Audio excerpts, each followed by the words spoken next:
A lot of students find the vertical analysis and trend analysis test questions to be really tricky, so if you feel the same way, you're not alone.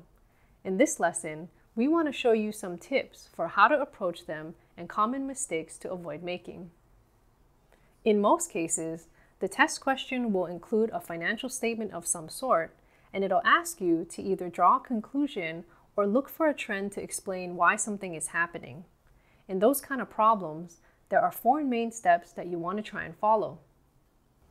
The first step is to identify what kind of report or financial statement you're looking at, whether it's a common size statement, a year-to-year trend statement, or a base year-to-date trend statement. All of these statements look very similar to each other because they all show percentages rather than dollar amounts. But it's really important to know which type of statement you're looking at because those percentages would mean totally different things. A common size statement will always have one line item that says 100%, and the rest of the percentages will be based on that line item.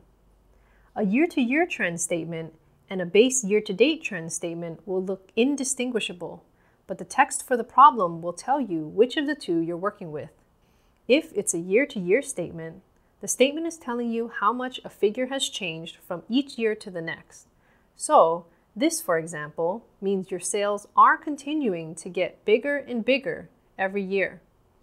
With a base year-to-date statement, though, the statement is telling you whether a dollar amount was higher or lower than the dollar amount from a set base year. In this example, it's basically saying that sales went up by 10% in year 2, but then it stayed the same for years 3 and 4 because in those years, it's still only 10% above the total from year 1. For a more detailed discussion on any of these statement types, feel free to go back and rewatch any of the earlier lessons on vertical analysis and trend analysis. But once you identify which type of statement you're looking at, you can then move on to reading the answer choices to try and figure out which one is correct. Right off the bat, you'll want to eliminate any answer choices that are illogical or don't make sense by themselves. For example, if one of the answer choices said, profit has increased every year because cost of goods sold has also increased every year, you can immediately eliminate that because regardless of what the financial statement shows, that conclusion just doesn't make sense at all. Logically, if your expenses keep going up, then you should have less profits, not more. So that can't be the right answer. Even if the financial statements do show that profit is going up, there has to be a more logical explanation than your profit is going up because your expenses are going up. When choosing an answer choice, you also need to double check that the financial statement supports all parts of that answer choice before you go with it. Most of the answer choices in this type of test question are going to have 2 parts, and it'll say something like A is happening because B is happening. That means for the answer choice to be correct, the financial statement has to support both parts A and B. For example, if the answer choice says assets have increased because the company took on more contributed capital, that statement is referring to 2 different things happening. You need to check if the total assets did go up, and you'll also need to check that the contributed capital account went up. If either of them did not, then this would not be the right answer choice.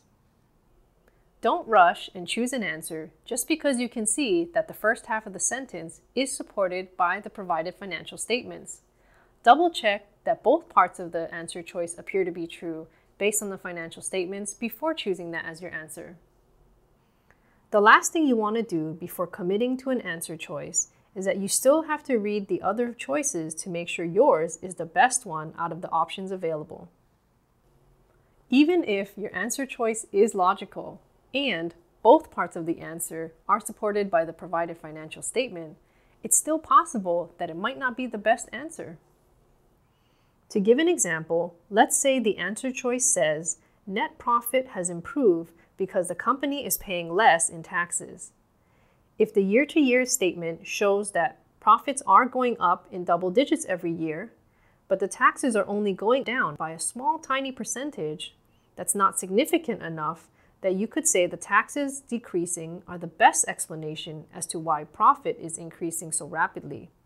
You should look further because there is something else happening that's having a bigger impact on the improved net profit than the tiny reduction in taxes is having. By following these 4 tips, you will have a much better shot at getting the answer right for these types of vertical analysis and trend analysis questions. So be sure to try applying all of them to as many practice questions as you can get your hands on.